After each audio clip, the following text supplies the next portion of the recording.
Bienvenidos a un nuevo programa de Moasis Business. En este caso vamos a conocer a Tomeu García, el fundador, o estuvo en la fundación, es dueño y es editor también de Economía de Mallorca. Bienvenido, Tomeu, ¿cómo estás? Pues encantado de estar aquí con vosotros. Casi dije fundador porque quizá mucha gente también te asocia a que eres fundador, pero fuiste parte de la fundación de Economía de Mallorca. Sí, he estado desde el principio. Yo creo que soy la única persona que ha vivido estos 10 años en el medio y súper contento de donde hemos llegado, teniendo en cuenta sobre todo de dónde partimos.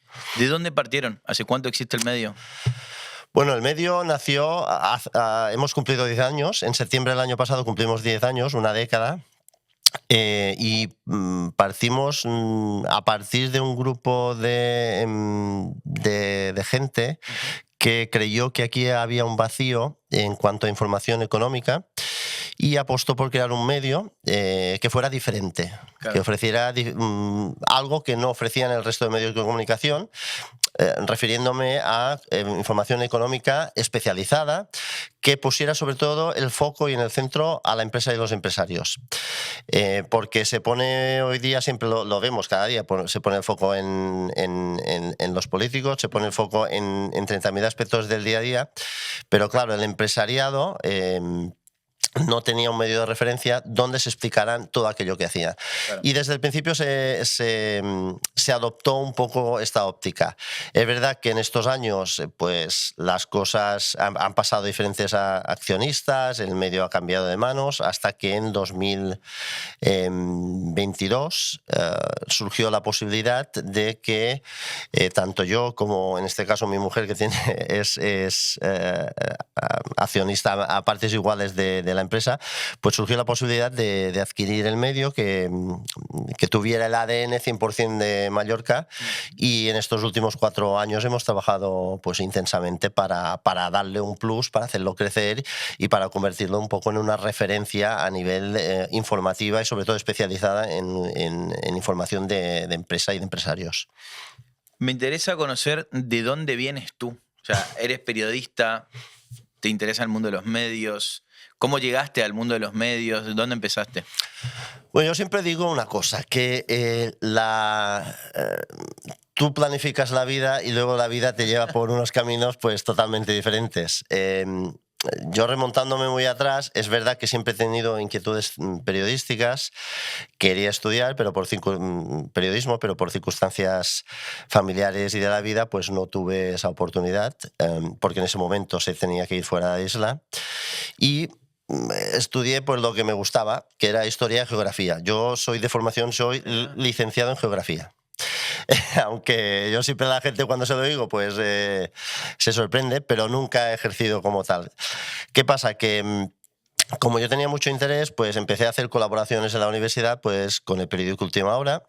Y luego llegó un momento determinado en que el antiguo Diario de Baleares lo transformaron en Diari de Baleares, en catalán, y necesitaban gente que tuviera al menos un mínimo de experiencia y que escribiera en catalán. Y aquí, digamos, surgió mi oportunidad.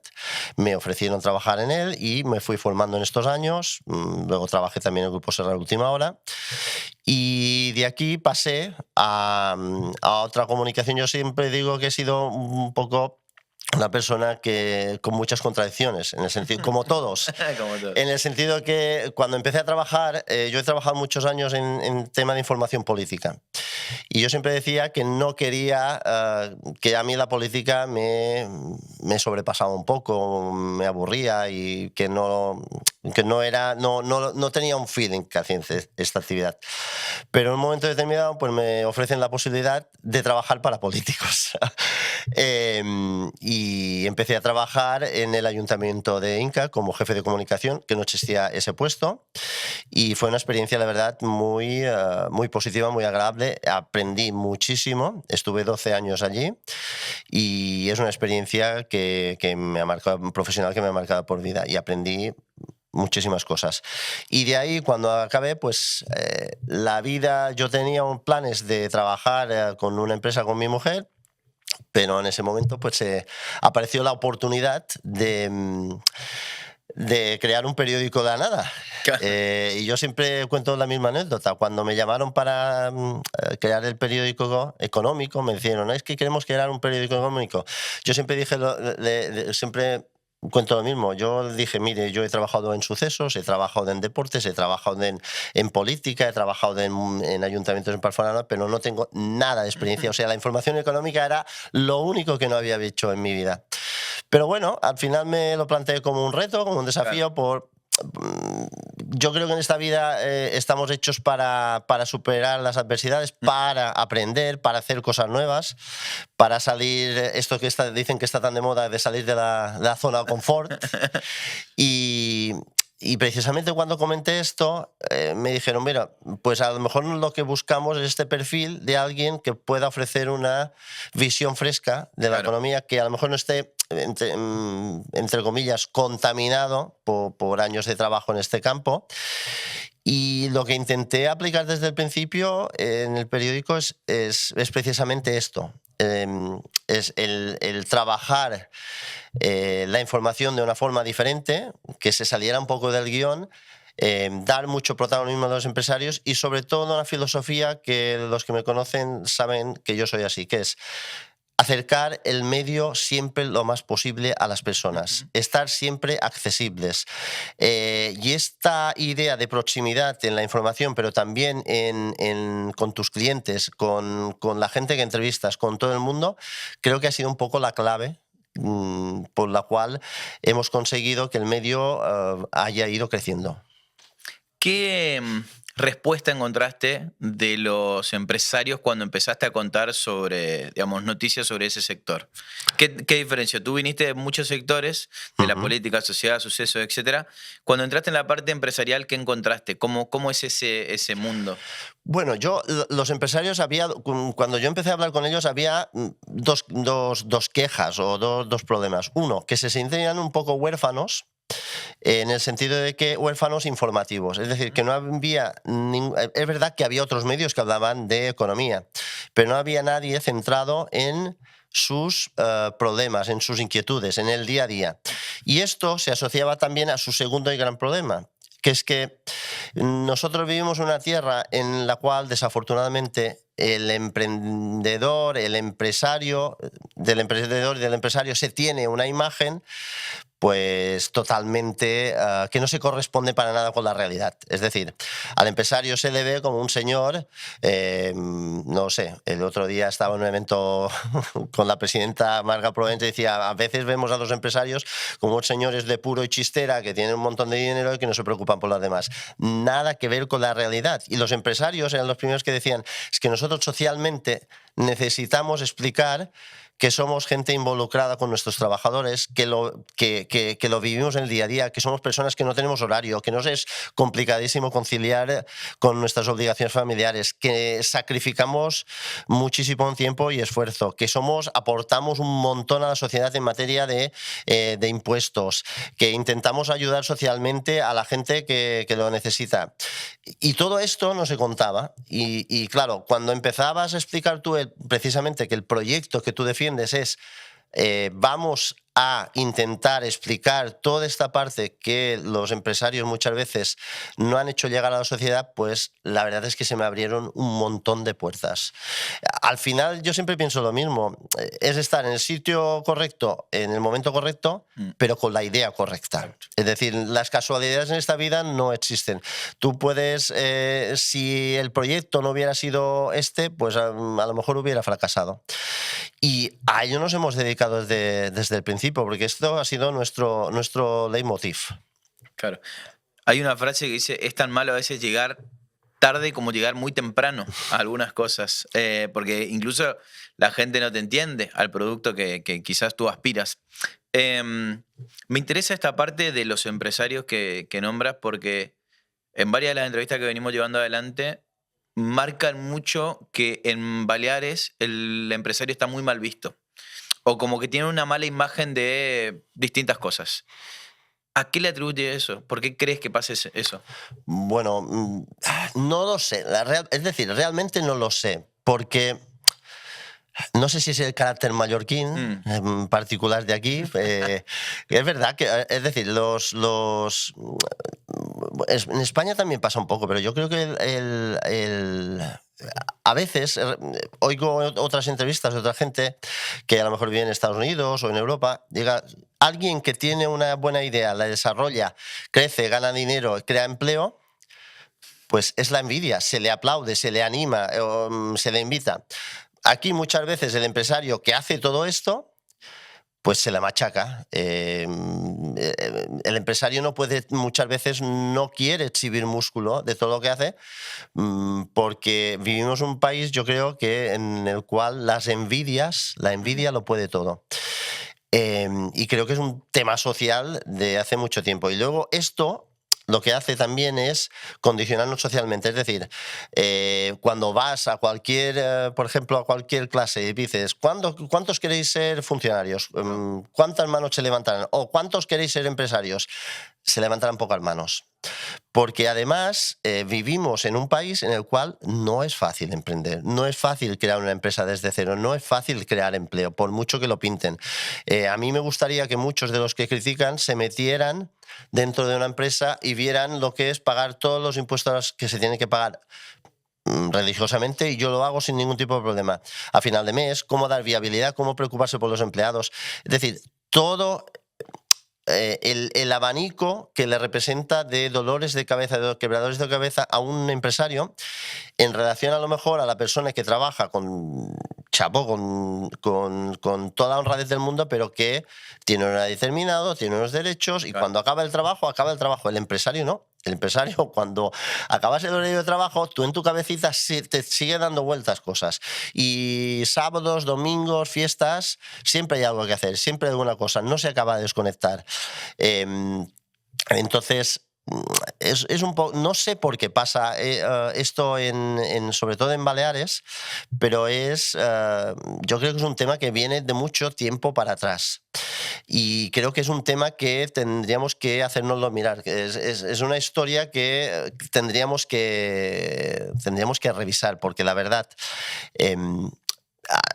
tenemos la gran suerte, además, y sobre todo en Mallorca, de tener grandísimos empresarios que, por ejemplo, en turismo, somos la envidia de todo el mundo. O sea, nuestras empresas, nuestros empresarios son tan potentes, han hecho tanta marca en todo el mundo, que otras comunidades, otros países estarían encantados de poder tener estas empresas allí. Pero puedo hablar en turismo, pero puedo hablar no sé, pues si quieres nombres propios, pues no nos escapamos del turismo, pues hay un montón de empresas tecnológicas vinculadas o no al turismo que son punteras aquí en Baleares.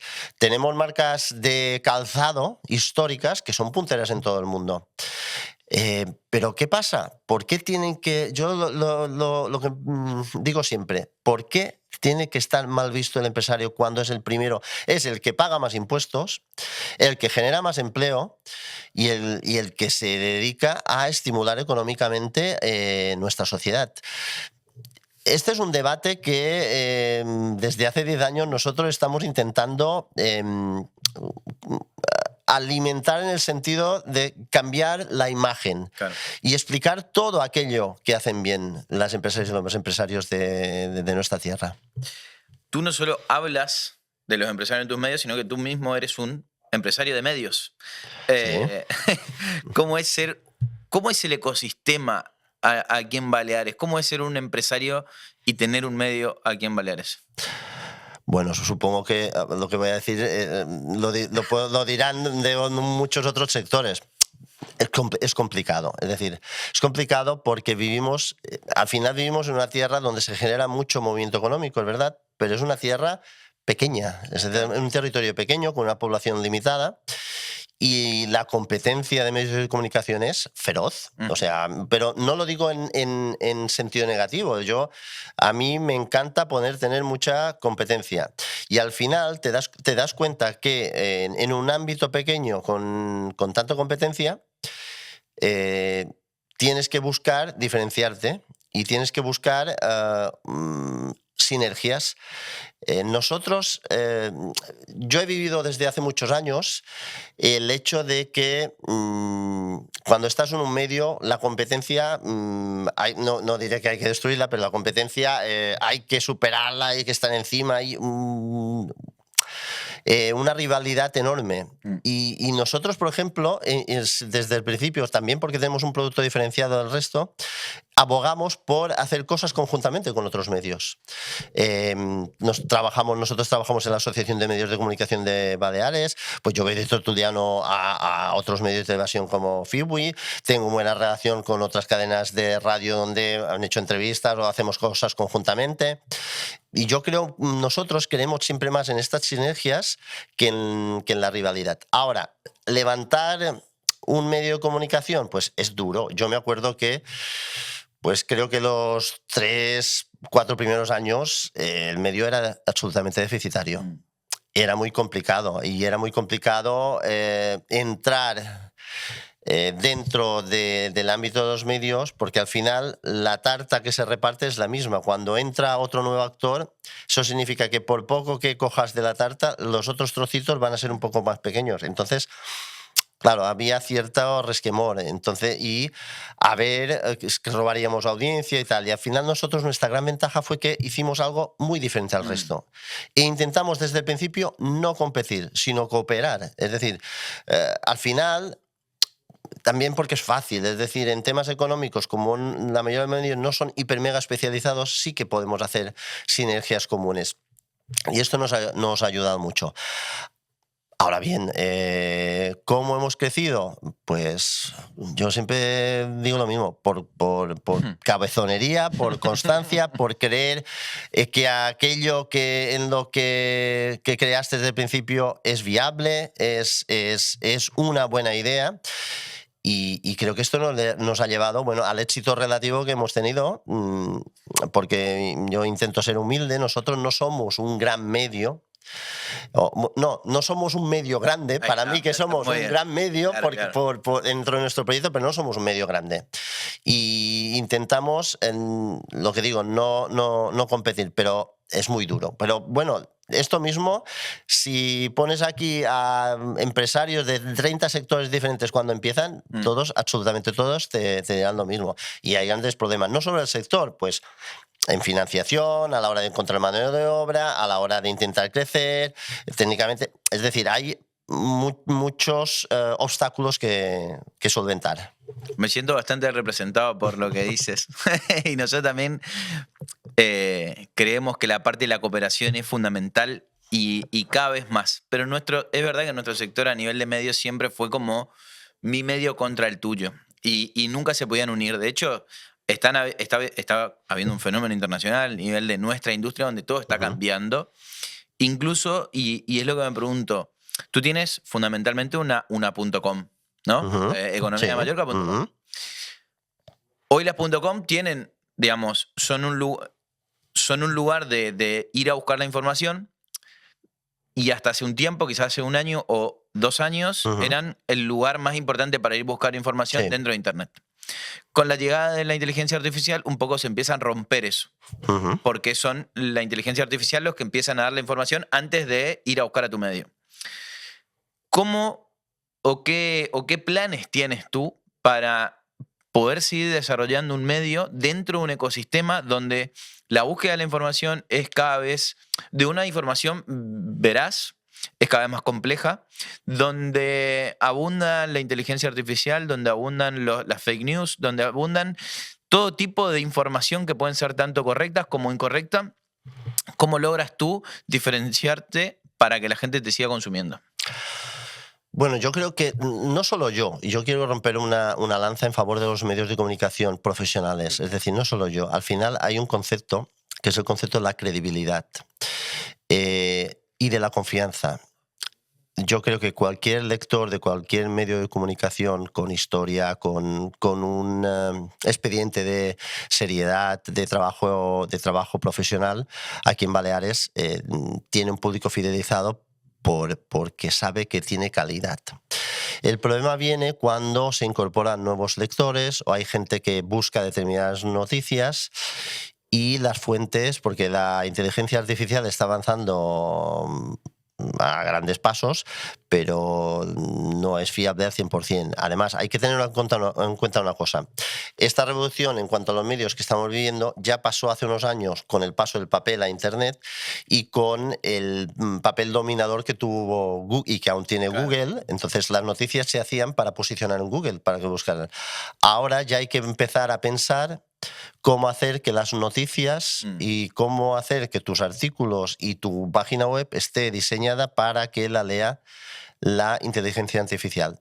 Esto significa que las reglas del juego vuelven a cambiar. Es decir, yo el otro día estaba reunido con un empresario de este sector y me comentaba, el año pasado Google perdió entre un 20 y un 25% de las búsquedas que hacía siempre. ¿Dónde busca la gente? Pues en Gemini, en Perplexity, en ChatGPT.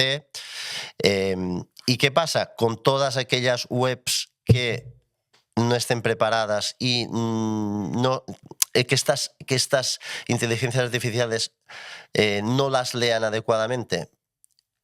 Pues se van a quedar atrás. Este es el desafío que tenemos que tomar los medios de comunicación. Y en cuanto al tema de las fake news, yo creo que la gente, sobre todo la gente que se informa desde posiciones de proximidad, el problema viene cuando cogemos noticias que nos vienen de la otra punta del mundo. Desde aquí no tenemos la capacidad técnica, sobre todo los medios medianos, de comprobar si son ciertas. Y aquí es cuando hay cierto problema. Cuando tú recibes informaciones más cercanas, más locales, puedes comprobar si estas son reales o no reales. Y creo que al final nosotros hemos conseguido esta credibilidad precisamente por tener esta información que sea veraz, cercana, precisa, que no sea... Mira que es complicado, porque el día, además, podemos hablar de otro debate, que es el del sensacionalismo, el del clickbait. Pues nosotros hemos ido a la contra. Esto, claro, esto es un concepto que se te puede volver en contra, porque al final no tienes el click fácil, no tienes audiencias tan masivas, pero la audiencia que tienes la tienes fidelizada y sabe que somos un medio de garantía. Cuando leen una cosa es que esto es así. Y intentamos alejarnos un poco de este sensacionalismo. Pero es el gran debate que tienen que afrontar ahora mismo los medios de comunicación. Y el que no se adapte, pues no sobrevivirá. Como modelo de negocio, evidentemente. Evidentemente. Hay una de las cosas que a mí me gusta que hacéis vosotros, que es la parte de los eventos. ¿Por qué lo hacen y cuál crees que es el valor que le agrega a Economía de Mallorca a los eventos? Bueno, mira, nosotros empezamos, creo que con los eventos justo después de la pandemia. Bueno, creo que el primer evento lo hicimos antes y después lo recuperamos. Y sobre todo después de la pandemia nos dimos cuenta de que durante la pandemia todos hacíamos videoconferencias, Teams, y aquello era lo de teletrabajar desde casa y hacer reuniones, era la gran solución, adelantar en tiempo y tal. Pero nosotros al final teníamos una idea muy romántica, que es lo que hemos hablado de estar cerca de la gente, de las personas, ser cercanos. Pero ser cercanos no solo es responder, sino es ir y sentarte, y en lugar de llamar, ir, sentarte, compartir un rato con un cliente, con alguien que te facilita información, conocerle, establecer lazos de confianza y amistad. Al final es como hacer negocios como se hacían a la antigua, porque tú hacías negocios con la gente que conocías, que te inspiraba confianza. Y nosotros, después de la pandemia, lo que nos dimos cuenta es que la gente tenía ganas de verse cara a cara, tocarse, darse un abrazo y hablar y esta cercanía. Y nos tiramos de cabeza a hacer este tipo de eventos, pero pensamos que debían tener un sentido. Es decir, nuestros eventos no era traer un conferenciante, meter a 300 o 400 personas en un sitio y una conferencia y adiós. No, tenía que tener un sentido y tenía que tener una utilidad, desde el punto de vista personal y profesional. Porque yo pienso que muchas veces estos dos aspectos van unidos. Es decir, tú haces negocios, pero haces mejores negocios con la gente que quieres y que incluso llegan a ser tus amigos. Entonces, ¿qué hacemos nosotros? Hacemos eventos de pequeño formato estamos hablando, pues no sé, 70, 80, 90 personas, y siempre metemos un aspecto muy importante que es el del networking, es decir, el tener un rato, pues una hora y media, donde con una copa en la mano, con un picoteo, generas esta confianza y hablas de forma mucho más relajada. Aquello que dicen que en los palcos de los grandes estadios de fútbol, Claro. donde se hacen los grandes negocios, bueno, pues nosotros hacemos negocios un poco más pequeños, pues en ámbitos más modestos. Pero prueba de esto, por ejemplo, y chapó por la iniciativa, por ejemplo, que el Real Mallorca ha creado un club de negocios donde reúne a empresas a hacer conferencias, eventos y luego un picoteo para que se relacionen entre sí. Y yo creo que eso es un valor añadido muy importante. Creo que es un formato, no es el mismo, pero muy similar al nuestro. Y por esto, este es el sentido de nuestros eventos. Es verdad que hemos intentado innovar, hacer cosas también de formato más pequeño, en plan foros de debate, pero la finalidad siempre es la misma, es relacionar a personas que después puedan hacer negocios juntos. Pero incluso si no hacen negocios juntos, si puede establecer allí una relación personal de amistad, ya ha valido la pena. Porque esas relaciones de amistad, a lo mejor estas dos personas no hacen negocios juntos. Pero si está esta confianza, a lo mejor facilitan negocios con terceras o con cuartas personas. Y esta es un poco la filosofía que hemos ido aplicando y que la verdad es que no ha funcionado. De hecho, el 26 tenemos un evento en Espacio de Montuïri con Santi Taura, con el chef de estrella Michelin, Santi Taura, como protagonista. Y casi 15 días antes del evento hemos agotado las plazas. O sea, el interés es mayúsculo por venir a nuestros eventos. Y nosotros encantadísimos. Eso entiendo que es una muy buena manera de financiarse por fuera de lo que son las formas habituales de un medio de comunicación para financiarse. ¿De qué manera se financia un medio de comunicación además de este tipo de espacios? Bueno, No de quién, sí. ¿cómo? O ¿A qué te refieres exactamente? Por publicidad, por espacios. No me refiero solamente a la economía de Mallorca, me refiero en general. ¿Cómo más o menos crees? Bueno, los medios de comunicación se financian básicamente por temas publicitarios y por exposición de empresas. Quiero decir, los eventos son grandes fuentes en general, a nivel nacional, para de financiar, de recaudar. ¿Por qué? Claro. Porque los medios en general se han dado cuenta de que a la gente le gusta acudir a eventos. Y son sitios donde la exposición de las marcas es muy amable. Es decir, que para una marca dar apoyo a un determinado tipo de evento, pues puede tener un feedback muy, muy positivo. Y es lo que nosotros estamos encontrando. Como ejemplo, pues en los últimos 3 o 4 eventos que hemos hecho, pues hemos tenido apoyo de, yo creo que de los 4 grandes bancos que hay ahora mismo en España, 3 de ellos nos han dado el apoyo. Qué bueno. ¿Por qué? Porque creen que también pues, es muy positivo para su marca y para hacer relaciones personales, porque comparten un poco la filosofía. Y, entonces, ¿dónde vienen? De la publicidad clásica y de los eventos. De hecho, por esto, tantos medios de comunicación se han apuntado un poco a esta moda. De todas maneras, yo digo una cosa siempre, para nosotros los eventos no son una fuente de hiperfinanciación porque puede que ganemos algo de dinero, es lógico, las empresas van a ganar dinero, pero no los planteamos como una manera de ganar dinero, sino una manera de ganar relaciones con otros empresarios a través de las cuales después podamos hacer negocio juntos. Y es un poco esta la filosofía que hemos aplicado. Porque de hecho yo me acuerdo que incluso hace años, en los primeros eventos que hicimos, pues los hacíamos perdiendo dinero, pero porque creíamos o invirtiendo, que tenía si sentido. quieres. Porque claro, porque no, o sea, es decir, efectivamente he equivocado la palabra. Es decir, no perdíamos dinero, invertíamos en ganar relaciones sociales. Exacto. No, el modelo de negocio, evidentemente, en estos años ha ido variando y ahora es verdad que los eventos tienen un punto de atractivo. Y yo quiero decir una cosa también.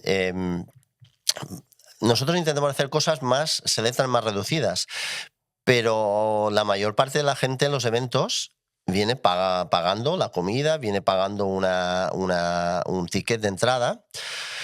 porque aquello no se regala. ¿Qué quiero decir? Claro. Es una manera también de poner en valor que el sitio donde vas te va a ser útil, que te lo vas a pasar bien, vas a hacer negocio, vas a tener buena gastronomía y vas a tener un aprendizaje porque tendrás un ponente, un conferenciante que te va a aportar algo en positivo. Esto es un poco entero que vendemos. Claro. A partir de ahí ustedes ponen como la marca, la plataforma para que se puedan hacer muchas cosas. Por un lado le dan audiencia, por otro lado le dan un espacio para que ellos se relacionen. Me parece que el futuro de los medios no tienen tanto que ver con lo que fueron, sino con una nueva forma de crear ese vínculo entre noticias, contenido, espacios de evento con la gente, donde podamos realmente interactuar. Me parece lo que hoy a nivel digital le llaman las comunidades. Digamos. Antes, en una relación vertical histórica de un medio de comunicación, presentador, oyente en su casa, pues esa comunidad no existía. Era las noticias, como decía, antes se decían, estas fueron las noticias y se lo hemos contado. Hoy es imposible que alguien pueda decir, estas son las noticias, porque las noticias son infinitas casi, para públicos casi infinitos. Entonces, dentro de ese ecosistema, encontrar un contexto donde ustedes puedan diferenciarse y al mismo tiempo trabajar esa comunidad, me parece que intencionalmente o no, pero son un medio súper adaptado a los modelos de monetización actuales. Bueno, Son es que muy modernos en ese sentido. a ver, yo quiero precisar dos cosas. Primero, los medios de comunicación lo que no pueden hacer es café para todos. Es decir, Exacto. explicar las mismas cosas, las mismas temáticas de la misma manera para un público heterogéneo, porque la gente no va a entender determinadas cosas. Esto implica, pero claro, estamos en la época del clickbait, de la audiencia, del tener los números más gordos, entonces, claro, nosotros hemos optado por sacrificar todo esto e ir a aquel público que nos interesa. Y luego también quiero decir otra cosa. Yo quiero reivindicar el papel profesional que hay en los medios de comunicación. ¿Por qué? Porque una de las cosas, o sea, el mundo de la comunicación ha cambiado terriblemente en muy poco tiempo. Entonces, cualquiera, no sé si, mira, Hillary Clinton que dijo que cualquiera con un iPhone puede hacer algo terrible, o algo así, una frase algo así. Entonces, cualquiera hoy día es comunicador. Os pretende ser comunicador. Cualquiera hoy día, con los famosos influencers, quiere influir en la opinión pública. Entonces, yo creo que aquí están los papeles que tienen que jugar los medios de comunicación para generar esta confianza y para generar, como diría yo, la certeza de que aquello que estás publicando, aquello que estás leyendo, es real y se explica de una forma adecuada.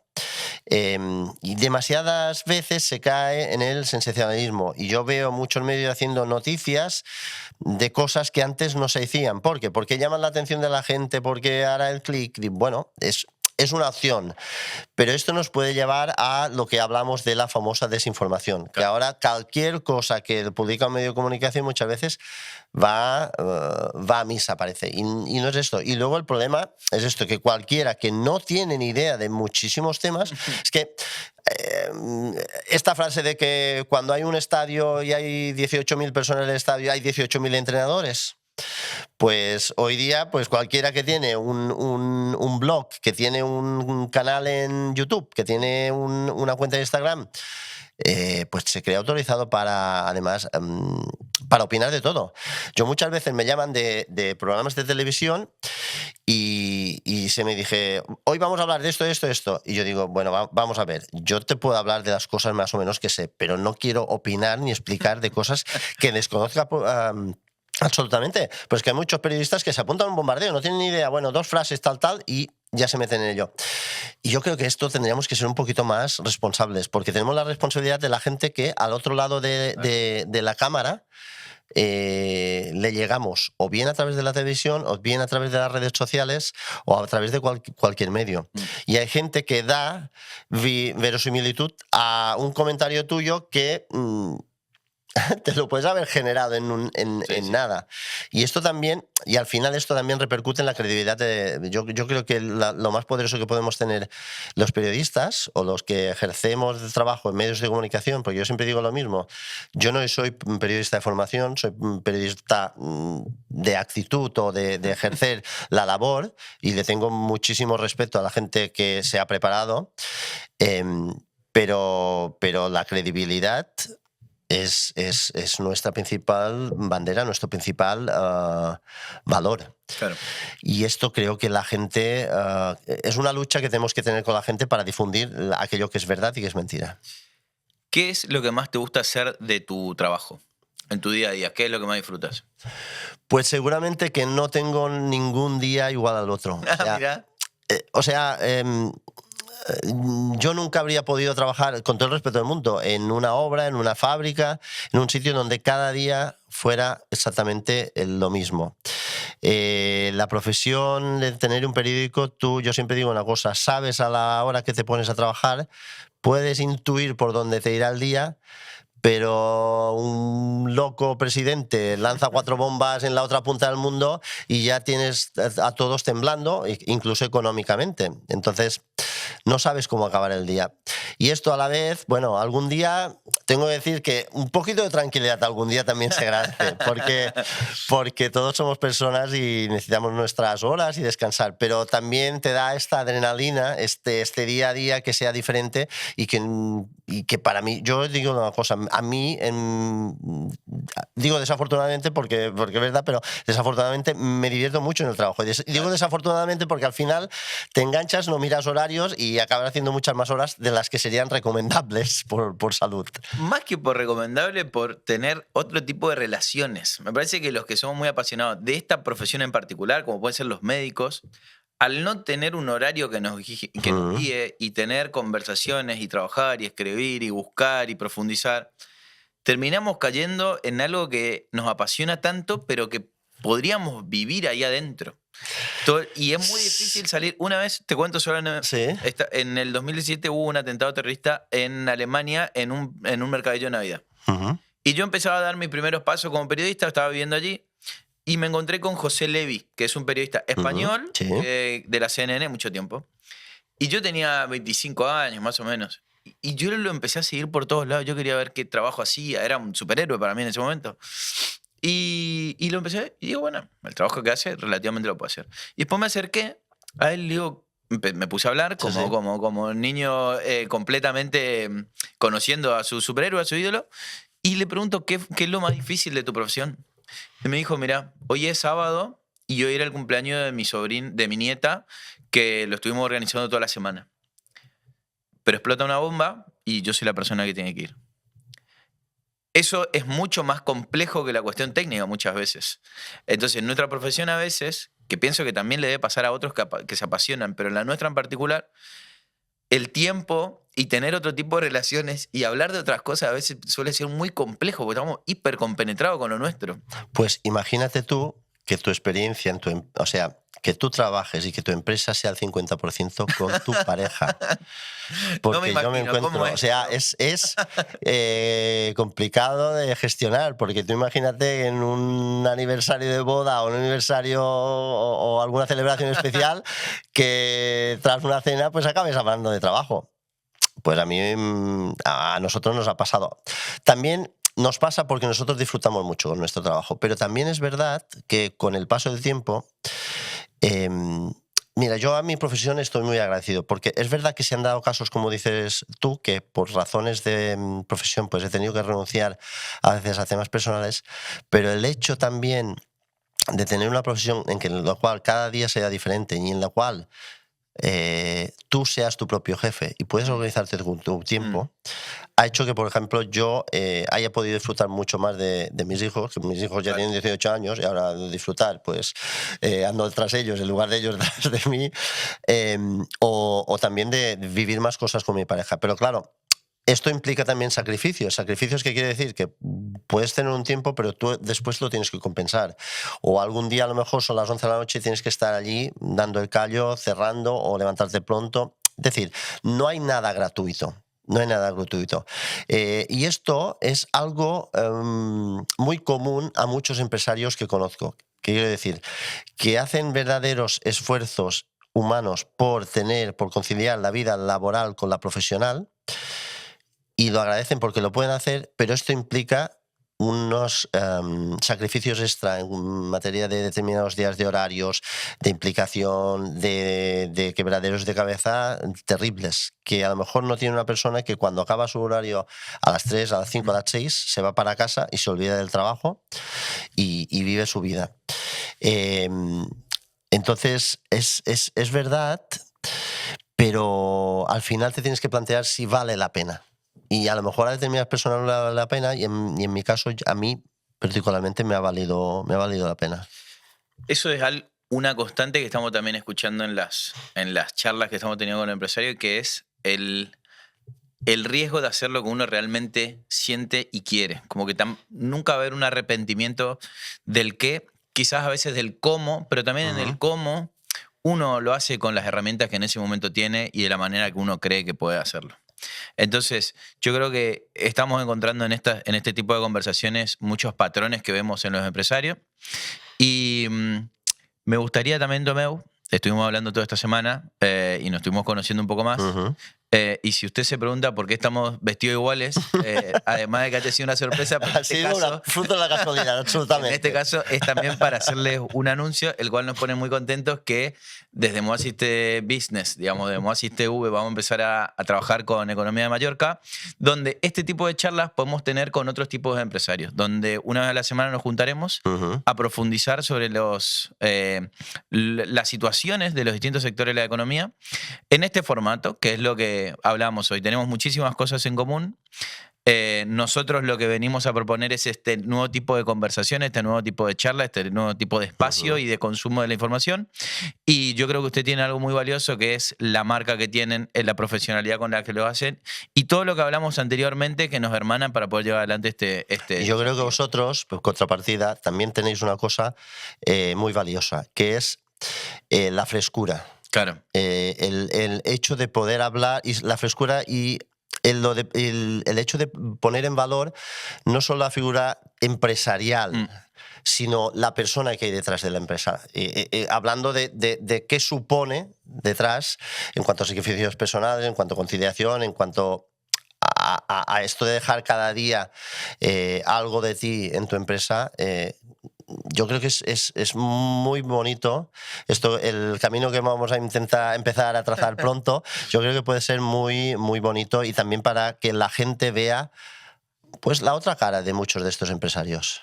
De estos empresarios, porque al final yo lo que siempre digo, somos personas. Y así como quizás en tu caso estás casada con tu socia, debe tener muchas complejidades, o tener relaciones o empresas familiares o personas que llevan adelante grandes riesgos porque entienden que hay una gran ganancia. Todas esas decisiones que uno toma cuando se frustra, cuando se confunde, cuando acierta, porque también muchas veces nos confundimos acertando. Sí. Todo ese mundo que necesitamos conocer de las personas, que quizás a la audiencia o a la persona que está mirando del otro lado le puede interesar saber y también entender que yo creo que una de las cosas que muchas veces le pasa al empresario es que los problemas que tiene cada uno no son solamente de cada uno, que hay cuestiones que nos pasan a todos. Y cuando uno se puede sentir un poco más reconocido en alguno de esos problemas, uno por lo menos se sienta arropado. Quizás ese mensaje también podemos dar de aquí. Así que nada, muchas gracias, Tomeu. Muchas gracias a vosotros. Nos queda anunciar cuándo va a ser, pero eso va a ser todavía una sorpresa. Inminente. Va a ser algo inminente.